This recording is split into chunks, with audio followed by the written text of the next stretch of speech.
If just one student can break that generational parenting style that maybe is not developmentally appropriate or abusive or dysfunctional, if they can break out of that cycle and see that there are different ways to parent and handle this behavior, then that's a win. Hello, everybody, and welcome back to Inspiring Teachers, the Honored podcast, where we shine a spotlight on life-changing teachers across the country. I'm Hannah, your podcast host, and our podcast is brought to you by Honored, which is a national nonprofit organization dedicated to honoring and elevating great teachers nationwide. Every month of the school year at Honored, we select an exceptional educator in the United States to be the recipient of the $5,000 Honored National Teaching Award. To learn more about our organization, you can visit our website at honored.org. We are so excited to have you listening in on another Honorary podcast episode. Today, we are joined by Jill Dwyer, an Early Childhood Development CTE teacher at North Valley High School in Grants Pass, Oregon. She was nominated for this award by her student, Ava. To help share the impact of Jill's teaching, we are joined today by Ava and Ava's mom, Melissa. Before we dive into Jill's story, we are excited to kick off our honorary episode with our special segment, Teachers Who Inspired, where we invite individuals to share a story about a teacher who had a lasting impact on their lives. Today, we're thrilled to have our guest on our special segment, award-winning actress and recipient of the 2025 Honored Advocate for Teachers Award, Jennifer Garner. She has enjoyed a successful career at the top of her field in both film and television, and has also taken on the role of philanthropist and entrepreneur. As a philanthropist, Garner is a Save the Children Trustee and has worked with the organization since 2008. In 2014, Garner joined the Global Nonprofits Board of Trustees, deepening her commitment to issues affecting children in America and around the world. I was dancing with a different teacher who moved away when I was little, and I moved over to Miss Denton's studio. And she is just she's still doing this. She's a total powerhouse. She's not doing all these things, but she was a math teacher at our high school. She had the ballet studio. And then several nights a week, she had ballet company rehearsals. And the other nights of the week, she also ran and still runs our local community theater, which is renowned. People drive for hours to be in Miss Denton's productions. By the way, her name is Nina Lou Denton Passanetti. She's since been married. Everyone calls her Mrs. Passanetti, but her husband, Tom, understands that she is Miss Denton to me, and I can't change that. So apologies to anyone. She is Mrs. Passanetti. Anyway, Miss Denton, I did not have her for math, but for my whole childhood in ballet and in ballet company, and then also in the community theater. And she was tough. She's a real hard ass. She did not put up with anything. If you were 5 minutes late, you had to watch class. And sometimes I remember when I was little, I didn't want to take class. So I hid in the hallway until it had been I was 7 minutes late. And so that day she brought out costumes and she let everybody but me try on costumes and play. And they all did all this fun stuff just to show me, kiddo, don't mess with me, be on time. So from then on, I was always on time, because what was the point if she was going to torture me? And, you had to be on time. You had to wear black and pink. You had to have your hair properly in a bun. You don't leave class in the middle to get a sip of water. Don't, now all these kids are so worried about being hydrated. We had water every hour and a half, period. That was it, no matter what. And we'd have bright red faces sweating. And she's like, yeah, you'll get a break when class is over in an hour, She was very, very tough. I remember the first time she told me she was proud of me is one of those moments in my life that I remember, because she really does not say these things lightly, and she means it when she says it, and it was after my 8th grade year. During my 8th grade year, I think I won a scholarship to a summer intensive program at North Carolina School of the Arts. And it was this 5-week program. And I think she was the head of the West Virginia Dance Teachers Association or something. So with that hat on, she had to write to congratulate me for winning this scholarship. And at the end of it, she said, and personally, as your teacher, I want you to know I'm very proud of you. And at the time, I didn't save things, I wish I still had that card because I can still picture her handwriting. It still means so much to me. And that is a pretty great teacher who can give you, I feel like, my work ethic. I mean, my parents were such hard workers, but Miss Denton demanded it of me and demanded that I show up. And she has such integrity. I never heard her curse. I never heard her complain, but she demanded the same of us. To start us off, you'll hear from Jill, who reflects on what led her to her current position, using her expertise from her prior background to support high school students in their learning journeys. So I was at a child development center at one of the other high schools here in this town, and the high school teacher there, the child development teacher, Kim Bennett, she was instrumental in where I am now. She was a mentor and she inspired me to be a better parent. And she turned out to be one of my best friends now. And she gave me all her curriculum when I started here, and she's helped me immensely. And so I came into this position because I was going through divorce and I needed to find a way, really just practical. I needed to support myself and my children.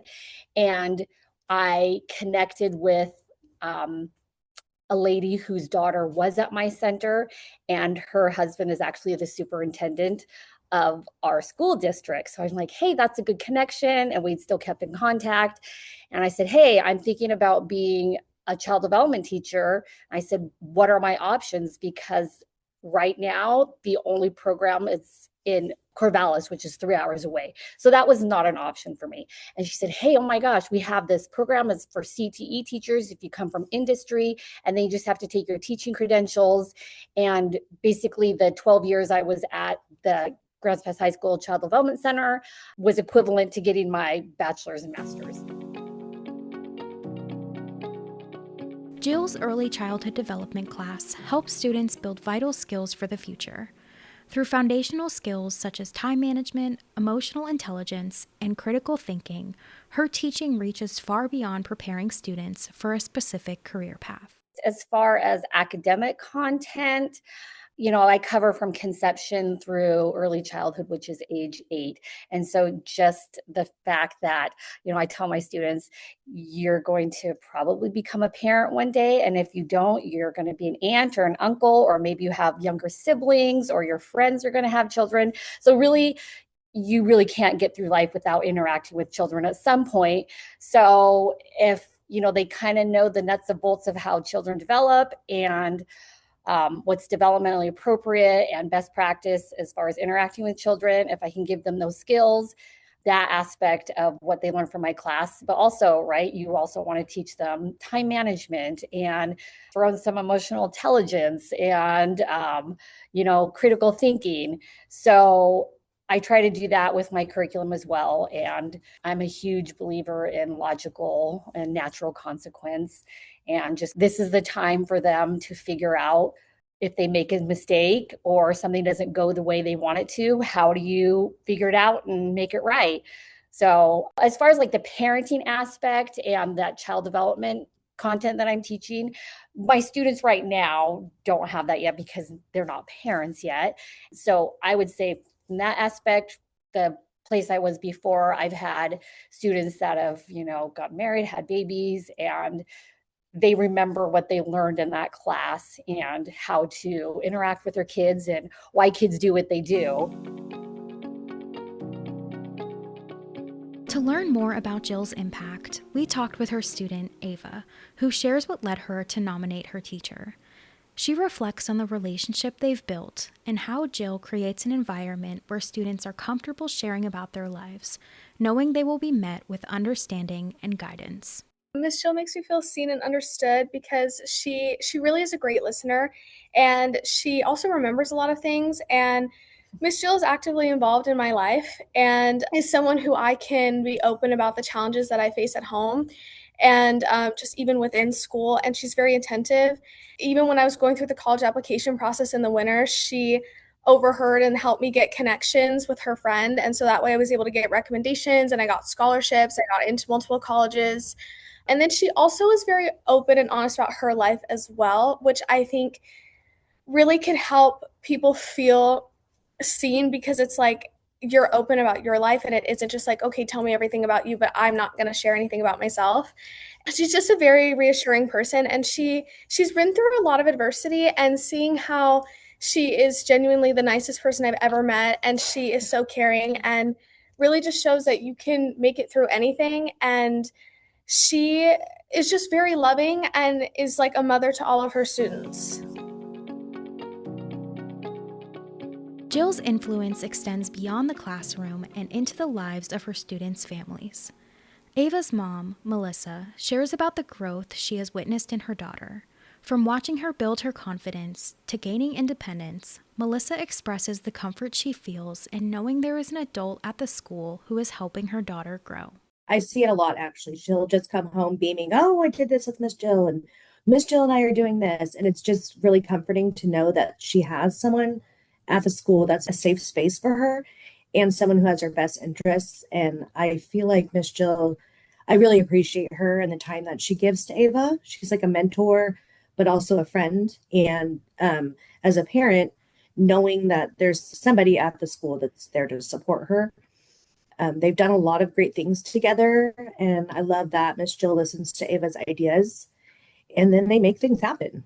I mean, they've done a lot of great things that Ava wouldn't probably be able to do without Miss Jill's support and her help and her knowledge of how to get things started. Miss Jill has just also been kind of a staple in our house as far as conversation. So it's something positive. And so Ava has a lot of great days because she has that support. Jill's teaching is rooted in a commitment to reaching every student in her classroom. Inspired by early childhood educator Bev Boss, Jill is passionate about sharing how childhood experiences shape the rest of our lives. With this in mind, she intentionally creates an environment where all students feel safe, valued, and supported, especially those who may not have a stable support system outside of school. So Bev Boss, she was a preschool director and she was an expert in her field. And she had a saying that your childhood takes you by your hand for the rest of your life, which is so true. Everything you experience in childhood, good or bad, whether you want it to or not, follows you through the rest of your life. So I was fortunate enough to have parents who were just super supportive, loving, kind, patient, and that kind of carried me through now because I carried that through for the rest of my life. And I know not a lot of students have parents who are supportive or loving, and they may be an abusive or, a toxic or just a not good environment at home. And so just knowing that I could be there and be someone who maybe doesn't have that same dynamic with them and just kind of foster that growth and development that children go through. And it's so true. You never really know what someone is going through. You don't, just sitting here across from me at their desk, you never really know what they're going through. And if I kind of keep that in mind, then it helps me also get through the day when there are misbehaviors or because a lot of times that's how that comes out. If they're not getting that at home, then it comes out as misbehaviors in school. I just think that it makes me sad that some kids don't have someone in their corner and someone to support them, or they feel like someone doesn't care for them. So if I can do that, then why not? An important part of Jill's teaching is giving students the opportunity to practice what they learn. Through hands-on experiences working with children, students take ownership of their work, learn to adapt in the moment, and cement academic concepts through real-world applications. So my students after we learn about fine motor or literacy or math, we do an activity. So I bring children in. It's usually, well, one child is my granddaughter, and then they bring their younger siblings in and they plan the activities for them. And, going back to Bev Boss, she says, as if it hasn't been in the hand, the body, and the heart, it can't be in the brain.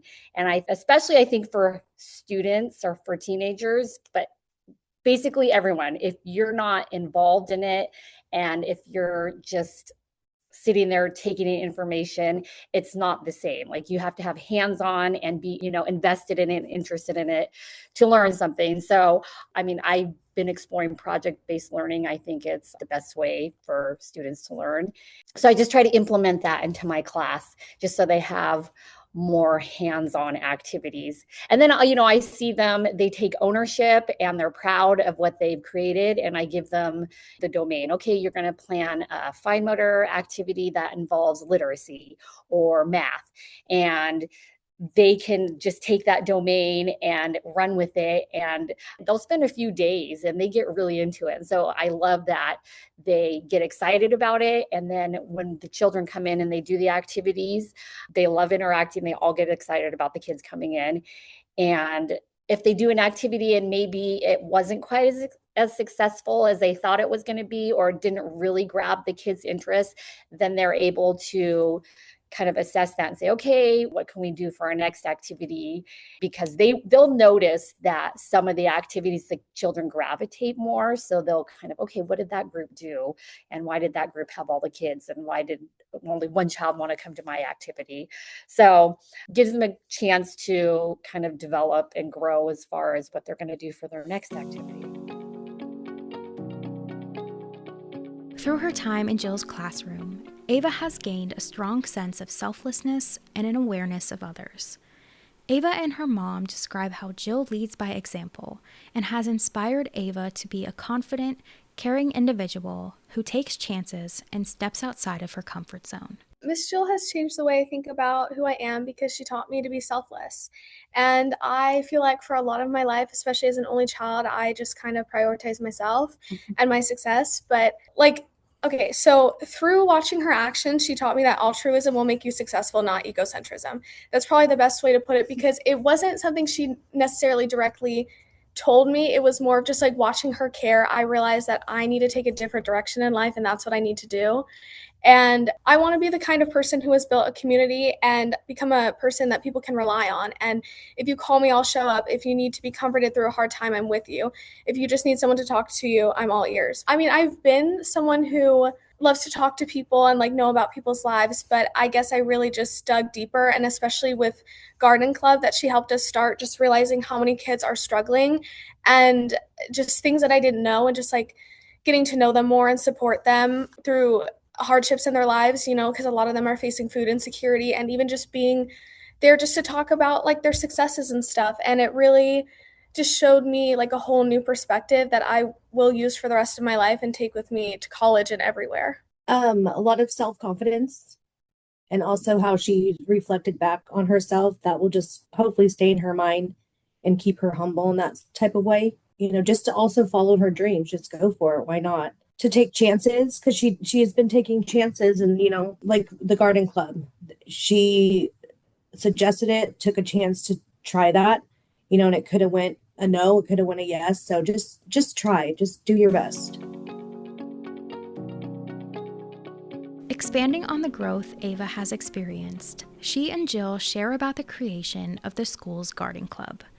With Jill's support, Ava and her friends built this club to support students facing food insecurity and give back meaningfully to their school community. So Garden Club was actually not originally my idea. It was my friends, and we had talked about who we were gonna find to help run it, because we need to have a teacher. And my immediate thought went to Miss Jill, and so I asked her, and she said yes before I finished the sentence. And she started throwing out all these amazing ideas of what we can try, and we do it every other Thursday so that kids who have other activities can come join. And a major project we did this year were food boxes for kids struggling with food insecurity. So I talked to Miss Jill, and she wrote up the project proposals and everything. And so she contacted all these people, and we got all these different farms and people at our school to donate, and their parents and things. And she put in so much time to go and get the groceries and go shopping and fill up the boxes, and we were able to give a great food box for kids over Christmas break.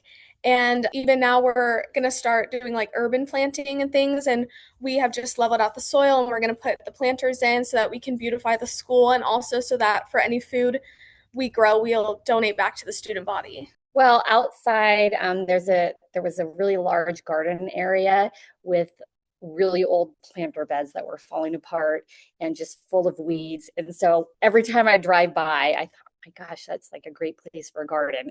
And so when she approached me, I was like, oh my gosh, that's awesome.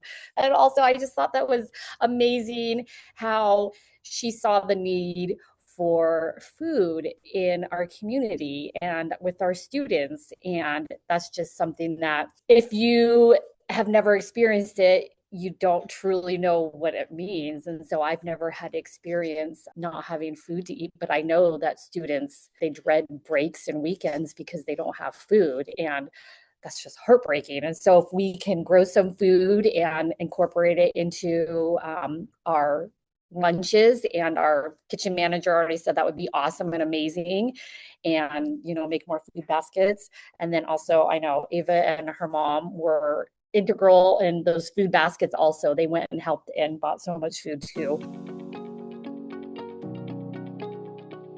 Through her time in Jill's classroom, Ava has also become more comfortable with change and uncertainty, facing obstacles with confidence and a positive outlook. By taking the time to be part of her students' lives and push them outside of their comfort zones, Jill is leaving a lasting legacy, not only on students, but on families as well. I feel like I've grown personally because I realize I need to be more open to change. It's been something I've been trying to work on, but Miss Jill has definitely just helped me loosen up. And she's taught me that no matter what obstacles life throws at you, you can overcome them. And if there's things that don't work out, it's not the end of the world. So when I didn't get into my dream school, I got waitlisted. Miss Jill comforted me, and then she showed me all the highlights of the schools that I did get into and all the opportunities that I'm going to get and how life is going to be great going down a different path. And she just made me feel worthy and showed me that there's light at the end of the tunnel.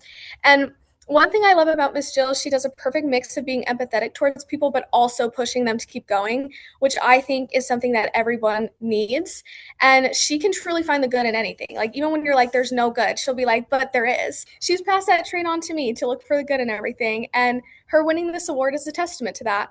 Because although she's faced many struggles, she never let them become setbacks, just redirections. And she's positively changing lives and is deserving of getting recognized for her noble efforts. Not only is she an outstanding teacher, but she's also just a very nurturing person. And just like she really wants to be a part of the students' lives, because I think from her, obviously her child development background, she realizes how important it is to have someone, and how high school is such a developmental time, and how you really do need people in your corner, especially because you're going through major transitions. And then even how she teaches in general about breaking trauma and generational cycles and things that people need to know, because especially where we live, where it's very impoverished and there's not many resources, there is a lot of abuse, there is a lot of food insecurity, there is a lot of adversity. And Miss Jill sees that, and she wants to help people, and she really does do it not for recognition, but it just is natural for her. Like, she doesn't even think twice when she helps people. Like, if you watch, like, she'll be doing something and then also just helping you, because it's not a question for her, it's just an action. And I also would like to thank Miss Jill for not only being there for Ava, but for also supporting the other kids with all of those things that you spoke about. It is very important to have that in kids' lives, to know that and to learn these things and just have that love and support from someone that you can look up to. That's always important. So thank you, Miss Jill. In wrapping up our conversation, Jill expresses that her goal is for students to know they are capable of breaking cycles. By helping them understand the why behind their choices, she empowers them to care and develop intentional relationships with others. Academically, literally, if just one student can break that generational parenting style that maybe is not developmentally appropriate or abusive or dysfunctional, if they can break out of that cycle and see that there are different ways to parent and handle misbehavior, then like that's a win, because parenting is generational. You parent the way you were parented and they were parented. And so just kind of educating them as far as there, a lot of people I think believe children are just mini adults, and they're not. And so you have to approach them differently.